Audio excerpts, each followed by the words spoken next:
आज हमने करना है इसी को डिस्कस जनाब कि कैसे किया जा सकता है। अच्छा, हमारे साथ इस टाइम पे हमारे स्टूडियोज में मौजूद हैं डॉक्टर रुमाना, जो कि इस चीज़ में स्पेशलाइज भी करती हैं। साथ हम लोगों के पास जो सवाल हैं वो अलोंग द लाइंस ऑफ इलाज, मुआलजा and creating the illusion that you have hair हैं। ठीक है, तो सबसे पहले हम वेलकम करते हैं। अस्सलाम वालेकुम डॉक्टर साहबा, कैसी हैं आप? मैं ठीक हूँ, आप लोग कैसे? बड़े मस्त, बेहतरीन। ये बताएं, ये इल्यूजन तो नहीं है इस वक्त जो हम आपके बाल देख रहे हैं? असल है मेरा चेक कर सकते हैं? असल है, असल है। ठीक है, क्योंकि हमें समटाइम्स इल्यूजन क्रिएट करना पड़ता है। तो ये इल्यूजन जो है अब बाकायदा तौर पर हम कह सकते हैं प्रोफेशनली अवेलेबल है आपकी क्लिनिक के ऊपर। थोड़ा सा एक्सप्लेन कीजिए, व्हाट इज दिस? अच्छा, SMP जो है सबसे पहले तो ये होता है कि आप अपने बालों का ख्याल रखें। ठीक है, जो भी सारी चीज़ें हैं आप अपनी डाइट अच्छी करें और अपना जो है रूटीन, अपना लाइफस्टाइल अच्छा करें, अपना शैम्पू अच्छा करें, अपनी केयर करें। लेकिन ये है कि जब सारी चीज़ें आप कर चुके हैं, क्योंकि कुछ लोगों को ये होता है कि बस अच्छा ठीक है अभी थोड़े बहुत गिर रहे हैं, चलो अभी तो हैं, अभी तो आ जाएंगे, अभी तो ये हो जाएगा वो हो जाएगा। तो जब वो बिल्कुल उनका स्कैल्प नज़र आना शुरू हो जाता है तो फिर वो सोचते हैं कि अच्छा ये अब क्या होगा। तो फिर लोग सोचते हैं कि हेयर ट्रांसप्लांट हम करा लेंगे, कोई बात नहीं। अच्छा, अब कुछ लोग इतने सिंपल हैं कि उनको ये नहीं पता कि हेयर ट्रांसप्लांट कराने के लिए आपके बालों पे कहीं तो बाल होने चाहिए जहाँ से कोई डोनर एरिया होना चाहिए। ओके, ठीक है, तो और कोई और डोनेट भी नहीं कर सकता आपको बाल? कोई और डोनेट भी नहीं कर सकता। अच्छा, तो अब जो है अब आपके बाल भी नहीं है, डोनर एरिया भी नहीं है, कुछ भी नहीं है। बाल डोनेट करे तो क्या मेरे इतने इतने हो जाएंगे? कोई नहीं, मेरे अपने इतने नहीं हो रहे, मतलब मेरे आपके कैसे हो? अच्छा, तो ये है कि मतलब अगर आपका डोनर एरिया भी नहीं है और आपको बहुत लेट आपको पता चला कि अच्छा ये तो इसके लिए डोनर एरिया भी चाहिए, और तो अब आपका स्कैल्प नजर आना शुरू हो गया। अब आप क्या करेंगे? तो अब इस पे आता है SMP। ठीक है, SMP यानी स्कैल्प माइक्रो पिगमेंटेशन। ये एक नॉन सर्जिकल प्रोसीजर होता है और इसमें टाइनी डॉट्स क्रिएट किए जाते हैं और छोटे छोटे स्ट्रोक्स बनाए जाते हैं। लाइक टैटू कर दिया जाता है आपके बालों में? टैटू से सिमिलर होता है। ठीक है, ये इससे इल्यूजन क्रिएट की जाती है। कुछ लोगों का सवाल होता है कि इससे बाल निकल आएंगे। एक पेशेंट ने मुझे कहा था कि मेरे इतने लंबे लंबे बाल जरा ना इस पे तो मैं बड़ा हंसी, मैंने कहा इतने लंबे लंबे नहीं, इतना हो कि आपके अपने लगे ना, बट स्कैल्प नजर ना आए एटलीस्ट। हाँ, स्कैल्प नजर। अच्छा, इसके अंदर जो इंक्स यूज होती हैं वो इंक्स हेल्थ के लिए सेफ होती हैं? उन इंक्स में कोई क्वालिटीज आती हैं? वो किस तरह की इंक्स होती हैं? अच्छा, इंक में जो है वो क्वालिटीज़ होती हैं, और सेकंड ये कि एक और भी इससे क्वेश्चन जो है वो रेज होता है कि लोग कहते हैं कि ये हलाल है या ये हराम है। ठीक है, तो इसमें दो टाइप की इंक होती हैं, एक होती है परमानेंट, ठीक है, और एक होती है सेमी परमानेंट। मैं यूज़ करती हूँ सेमी परमानेंट। ठीक है, वो जो है वो कुछ टाइम बाद फेड हो जाती है और उस पर आप टचअप करा सकते हैं, या डिपेंड करता है कितना फेड हो गया, कि ख़त्म ही हो गया या फेड हो गया, तो आप टचअप करा सकते हैं, सेशंस करा सकते हैं उसके ऊपर, तो वो हलाल होती है। ठीक है, और अगर वो परमानेंट है, जैसे कुछ लोग टैटू कराते हैं, वो लाइफ टाइम होता है, फिर उसको ख़त्म कराने के लिए लेट्स सपोज कि अगर आप तंग हो गए हैं या जैसे वो बॉडी पे टैटू होता है तो उस पे फिर आपको पिको लेज़र और इस तरह के सेशंस करा के उसको फेड करना उससे बाल तो खराब, वो हराम होती है। अच्छा, ठीक है, वो हराम, मैं वो यूज़ नहीं करती वैसे, क्योंकि ये होता है कि वो फेड हो जाती है, तो कौन सा इतनी जल्दी फेड हो जाती है? राइट कैंडिडेट, अगर किसी के बाल झड़ना शुरू हुए हैं एंड चांसेस हैं कि दोबारा से निकल आएंगे बाल, वो राइट कैंडिडेट है, या फिर जिनके झड़ चुके हैं और कोई उम्मीद बाकी नहीं है जिनके लिए, वो राइट कैंडिडेट? अच्छा, देखिए इसमें ये होता है कि हर किसी को खूबसूरत लगने का होता है, और आजकल जैसे कंपटीशन चल रहा होता है कि मतलब हर कोई बेस्ट लगना चाहता है। तो सबसे पहले ये है कि SMP दोनों के लिए होता है, फीमेल और मेल दोनों के लिए होता है। तो आपकी हेयर लाइन पीछे चली जाती है। ठीक है, लड़कियों का ये जैसे टेम्पल एरिया है, फ्रंट लाइन है, ये हो गया। लड़कों का क्राउन एरिया चला जाता है।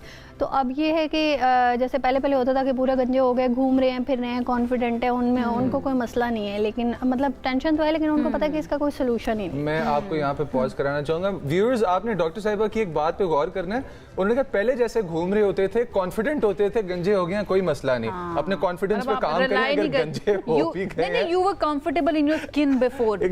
मसला ये है, ये बहुत इंपॉर्टेंट इशू है, बड़ी सीरियस बात है, इसको वैसे हम मजाक में वो कर रहे हैं, बट अगेन अगर आप खूबसूरत लगना चाहते हैं और अपने आप के लिए लगना चाहते हैं और किसी के प्रेशर में आकर नहीं करें, हमारे पास ऑप्शंस जो है ना वो मौजूद है।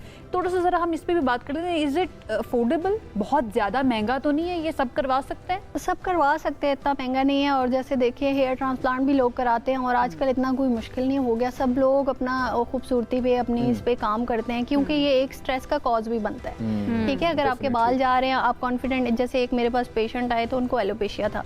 ठीक है, तो उनके आईब्रो पे भी बाल नहीं थे, उनके आईलैशेस पे भी बाल नहीं थे, उनके फेस पे भी बाल नहीं थे, उनके सर पे भी बाल नहीं थे। तो उन्होंने क्या किया हुआ था, वो आए मेरे पास बैठे और उन्होंने कैप यहाँ तक की हुई थी और वो ऊपर ही नहीं देख रहे थे, क्योंकि वो कॉन्फिडेंट ही नहीं थे। ठीक है, और इसी तरह स्ट्रेस में जब बंदा और ज़्यादा जाता है तो बाल और ज़्यादा गिरते हैं और आपकी हेल्थ डाउन होती है। अच्छा, average session how much would it cost? या आपका जो कि वो काम के उसके साथ होता है, पैच वर्क के साथ जी, पैच वर्क। अब देखें, अब जैसे इसका स्टार्टिंग जो है ना वो 20,000 से होता है, डिपेंड करता है पैच वर्क पे, ठीक है। अगर वो पैच वर्क है तो 20,000 से, देन अगर कुछ लोग आते हैं फिर फुल हेड का वो 20,000 ही होगा, वो डिपेंड करता है अमाउंट ऑफ वर्क पे, ठीक है। साथ साथ जो है ना वो थोड़ी सी हेयर हेल्थ की भी बात कर लेते हैं। अब आप यहाँ पर मौजूद हैं तो आपकी मौजूदगी से फ़ायदा उठाएं।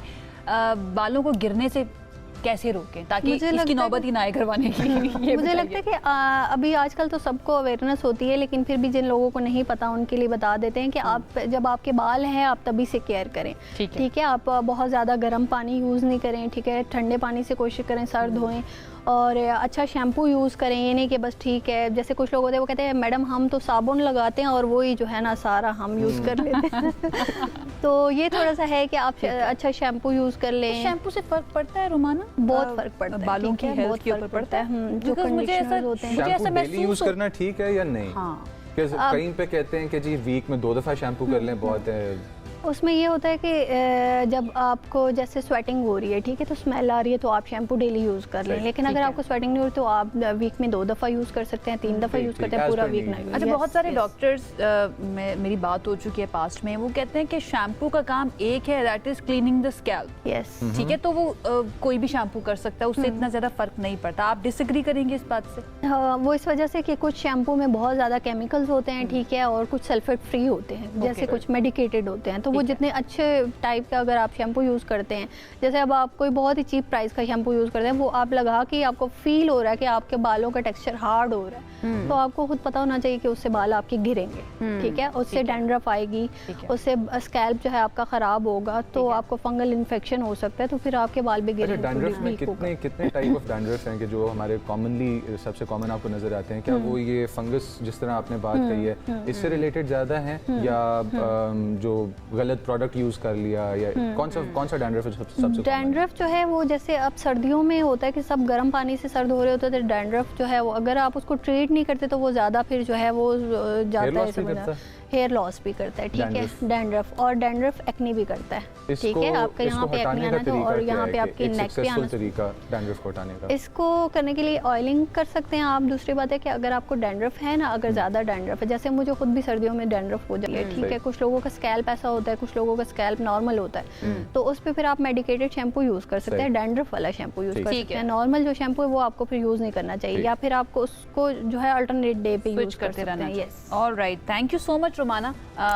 ये बताने के लिए हमें कि ये वाला जो ट्रीटमेंट है वो भी अवेलेबल है। जनाब, अगर आपके बाल नहीं बढ़ रहे हैं, स्कैल्प बहुत ज़्यादा नज़र आनी शुरू हो गई, जैसे कि मेरी नज़र आना शुरू हो गई है, तो मैं सोच रही हूँ कि ये वाली पिगमेंटेशन का जो ट्रीटमेंट है ना वो करवा लिया जाए। एंड अकॉर्डिंग टू रोमाना, अगर आप अफोर्ड कर सकते हैं 20,000 पर पैच तो आप करवा सकते हैं। मुझे भी सोचना पड़ेगा करवाना चाहिए या नहीं, बिकॉज मेरे लिए थोड़ा सा एक्सपेंसिव है।